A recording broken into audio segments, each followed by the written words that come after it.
نحمدك يا مجيب كل سائل والصلاة والسلام على سيد الأنبياء والمرسلين وعلى آله وأصحابه وأزواجه وعلماء ملته أجمعين. أما بعد، فأعوذ بالله من الشيطان الرجيم. بسم الله الرحمن الرحيم. قال الله تبارك وتعالى في القرآن المجيد والفرقان الحميد: ألا إن أولياء الله لا خوف عليهم ولا هم يحزنون الذين آمنوا وكانوا يتقون. آمنت بالله صدق الله العظيم وصدق رسوله النبي الكريم. قال الله تبارك وتعالى في القرآن المجيد والفرقان الحميد في شان حبيبه عليه الصلاة والتسليم: إن الله وملائكته يصلون على النبي يا أيها الذين آمنوا صلوا عليه وسلموا تسليما. آباد والسلام على الصلاة والسلام عليك يا سيدي يا رسول الله. الصلاة والسلام عليك يا سيدي يا حبيب الله. الصلاة والسلام عليك يا سيدي يا شفيع المذنبين. الصلاة والسلام عليك يا سيدي يا رحمة للعالمين. الصلاة والسلام عليك يا سيدي يا سيدي يا سيدي يا جد الحسن والحسين. مولاي صل وسلم دائما أبدا على حبيبك خير الخلق كلهم. جو ذکر محمد سے صلی اللہ علیہ یا رسول اللہ، جو ذکر محمد سے مانوس نہیں ہوتا، پائے وہ کبھی راحت یہ محسوس نہیں ہوتا. جو ذکر محمد سے صلی اللہ علیہ یا رسول اللہ مانوس نہیں ہوتا، پائے وہ کبھی راحت یہ محسوس نہیں ہوتا. جو مانگنا ہے یارو،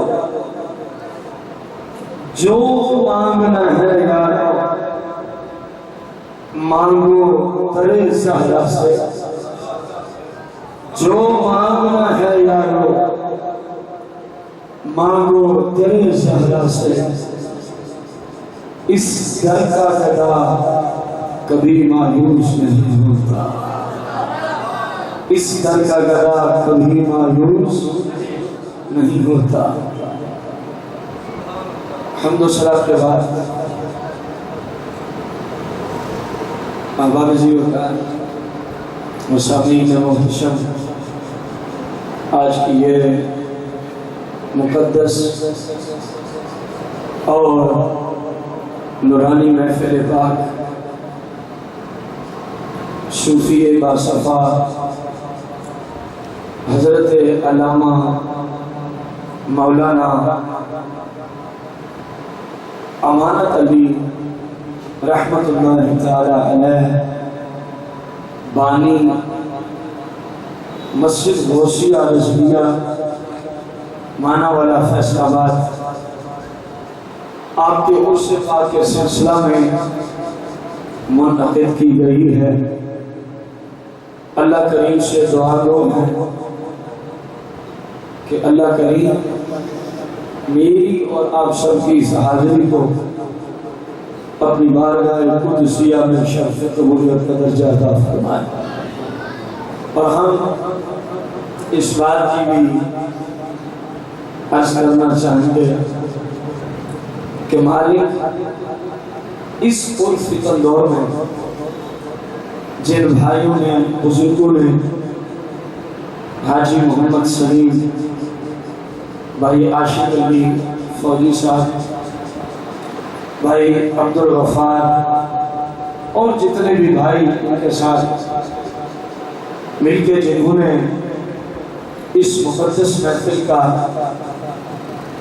عرس کے حوالے سے شریعت کے مطابق جو عرس کو سجایا ہے، اس پرفتن زمانہ میں جو کچھ عرسوں کی محافل پہ ہوتا ہے وہ آپ کے سامنے ہے۔ اللہ کریم ہمارے ان تمام بھائیوں کی اس مقدس اور مخلصانہ کوشش کو جو کہ عین شریعت ہے اپنی بارگاہ قدسیہ میں شرف قبولیت کا درجہ عطا فرمائے، اور اللہ کریم انہیں مزید آئندہ اسی طرح رسول اللہ کی شریعت کی روشنی میں بزرگان دین کے عرس منانے کی توفیق عظیم عطا فرمائے۔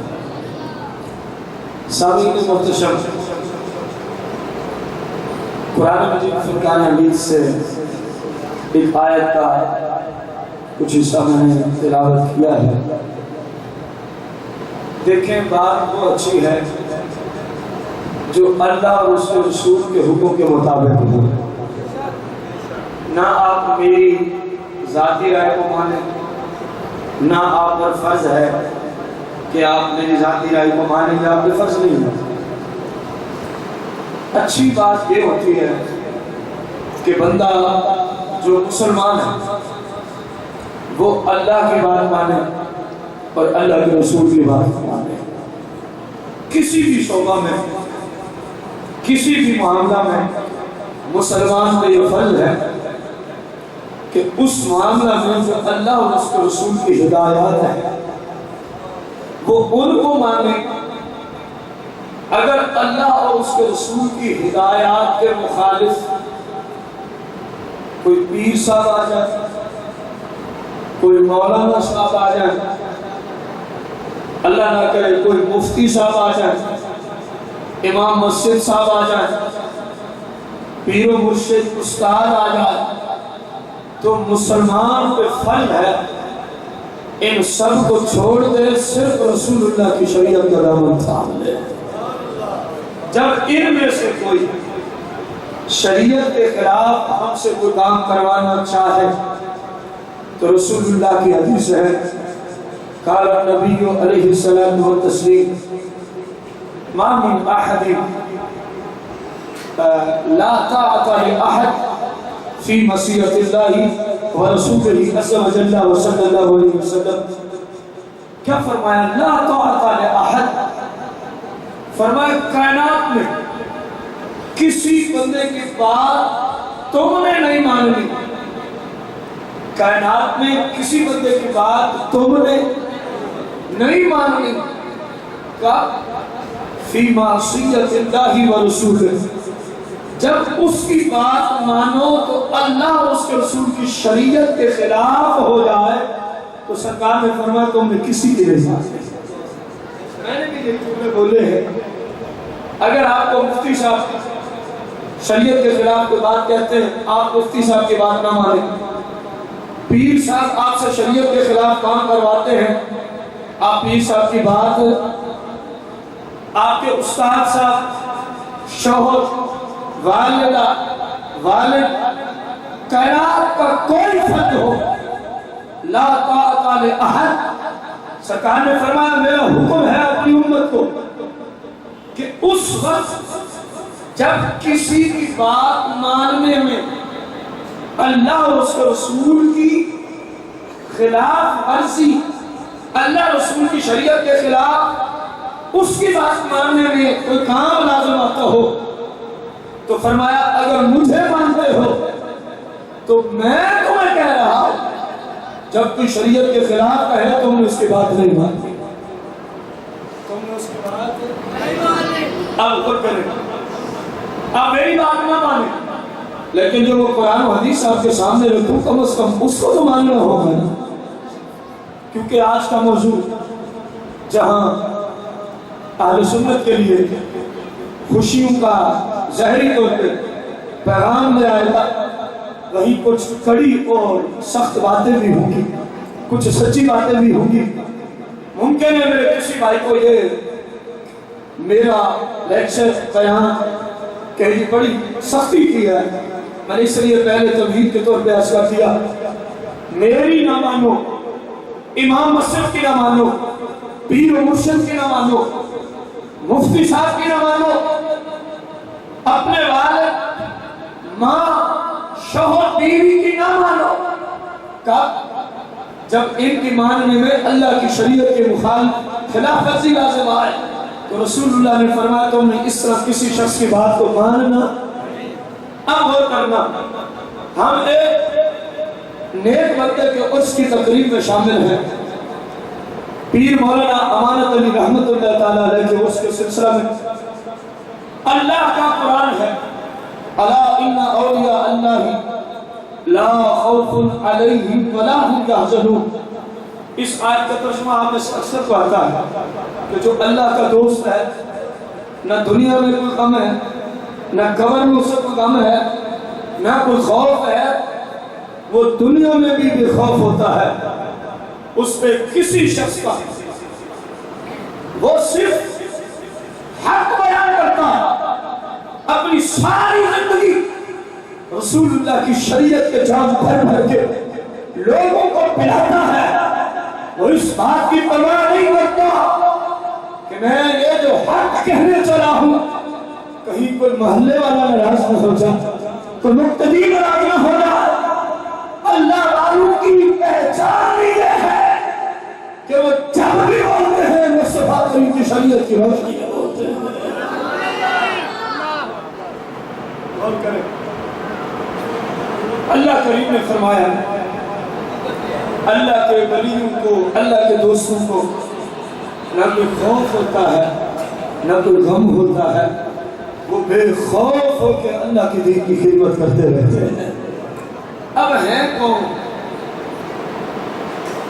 آج اس پرفتن زمانہ میں ہر فاسق و فاجر شریعت سے کوسوں میل دور، اسلام سے دور، جس کے جسم سے نجاست اور صفائی نہ ہونے کی وجہ سے بدبو آ رہی ہے، جس کی شکل رسول اللہ کی شریعت کے خلاف ہے، نماز وہ نہیں پڑھتا، روزے کا اہتمام اس کے ہاں نہیں، زکوٰۃ وہ نہیں دیتا، مسلم عورت جو اجنبی ہے اس سے پردے کا اہتمام وہ نہیں کرتا، بلکہ کئی ایسے فاسقین آپ نے دیکھے ہوں گے جو شیطانی فیض جاری کرنے کے لیے باقاعدہ عورتوں کے جسم کو پکڑ کے دم کرتے ہیں، ایسے شیطان کو بھی آپ نے دیکھا ہوگا۔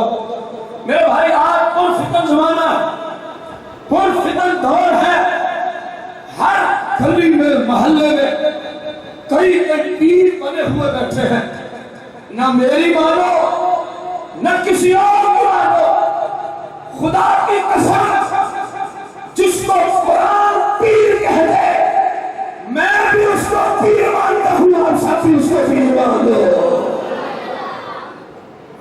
قرآن کسے پیر کہتا ہے؟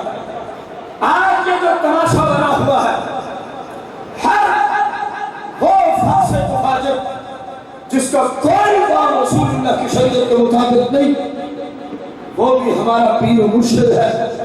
اور افسوس تو یہ ہے کہ عوام اہل سنت ہی اسی کے پاس آتے بھی ہیں جاتے بھی ہیں، حالانکہ آج قرآن سے میں نے ابتدا کی ہے، قرآن پیر کس کو کہتا ہے؟ آپ سے ایک سوال ہے، ایک جانب پوری دنیا کے لوگ کہیں یہ بہت بڑا پہنچا ہوا پاپا ہے، یہ تو اور بات ہے کہ کہاں پہنچا ہوا ہے، یہ اور بات جہنم میں پہنچا ہے کہ جنت میں پہنچا ہے، یہ تو بات ہی الگ ہے۔ آج ہمیں یہ جملے بتاتے ہیں جی بڑا پاپا ہے جی بہت پہنچا ہوا ہے۔ میں آپ سے سوال کرتا ہوں، اگر پوری انسانیت عوام جو ہیں عام لوگ یہ ایک طرف کھڑے ہو کر ایک بندے کو کہیں جی یہ بڑا پاپا ہے، اس کا تعویذ بڑا چلتا ہے، اس کا دم بڑا چلتا ہے، اگر تعویذ اور دم کسی کے پاپے ہونے کی علامت ہے تو پھر تعویذ اور دم تو عیسائیوں کے بھی چلتے ہیں، تعویذ اور دم تو جادوگر کا بھی چلتا ہے۔ کیا کسی کو تم نے اتنی بڑے منصب کی اللہ کے دوست ولی ہونے کی نشانی کیا تعویذوں کو بنا رکھا ہے؟ اللہ کے دوست ہونے کی نشانی کیا دم کو بنا رکھا ہے؟ خدا کی قسم ہے دم اور تعویذ کو کافر کا نکل جائے گا، لیکن اللہ کا قرآن جس کو ولی کہتا ہے وہ شاید اس زمانے میں تو لاکھ میں کوئی ولی نکلے گا، بقا سب جعلی ہے، لٹیرے ہیں، امت مسلمہ کو لوٹنے کے لیے مختلف انداز میں بیٹھے ہیں۔ میرے بھائی میں قرآن سے بتانے چلا ہوں کہ پیر کون ہوتا ہے، اللہ والا کون ہوتا ہے، ولی کون ہوتا ہے۔ پیچھے پڑا الا ان اولیاء اللہ لا خوف علیہم ولا هم یحزنون، اللہ والوں کو نہ کوئی خوف ہے نہ کوئی غم ہے۔ ہیں کون اللہ والے؟ اب قرآن سننا، پیر ہے کون؟ قرآن سننا۔ ایک طرف پوری خلقت کھڑی ہو جائے یہ بابا ہے، اور دوسری طرف قرآن کہے نہیں یہ بابا ضرور ہے لیکن بابا شیطان ہے، تو بتاؤ فیصلہ عوام کا مانا جائے گا یا قرآن کا مانا جائے گا؟ بلند آواز جب اشعار پڑھے جائیں تو آپ بولتے ہیں، قرآن پڑھا جائے تو کیوں نہیں بولتے؟ فیصلہ عوام کا یا قرآن کا؟ سننا پھر قرآن کس کو پیر کہتا ہے۔ فرمایا الذین آمنوا، پہلی شرط ہے پیر کی اس کا عقیدہ اہل سنت والا ہوتا ہے۔ الذین آمنوا، پیر وہ ہو سکتا جو کم از کم سنی مسلمان ہو۔ کیا ہو؟ اونچی بولنے۔ قرآن آپ کے مسئلہ کی ترجمانی کر رہا ہے۔ پیر کے لیے پہلی شرط کہ اس کا مسئلہ کیا ہو؟ الذین آمنوا، جو ایمان والا ہے، جو ایمان والا ہے، اور الحمدللہ جو بھی ایمان والا ہے وہ اہل سنت کا حل ہوتا ہے۔ جو بھی ایمان والا ہے وہ اہل سنت کے مسئلہ کا کیا ہوتا ہے؟ فرد ہوتا ہے۔ یہ پہلی بات دیکھ لیا کرو۔ اب آپ کہیں گے جن کو ہم مانتے ہیں وہ تو سارے سنی ہیں، میں تھوڑی سی نشاندہی نہ کرتا چلوں کہ سنی ہوتا کون ہے؟ سنی اہل سنت کون ہے؟ رسول کریم صلی اللہ علیہ وسلم کی کئی احادیث مبارکہ سے موجود ہے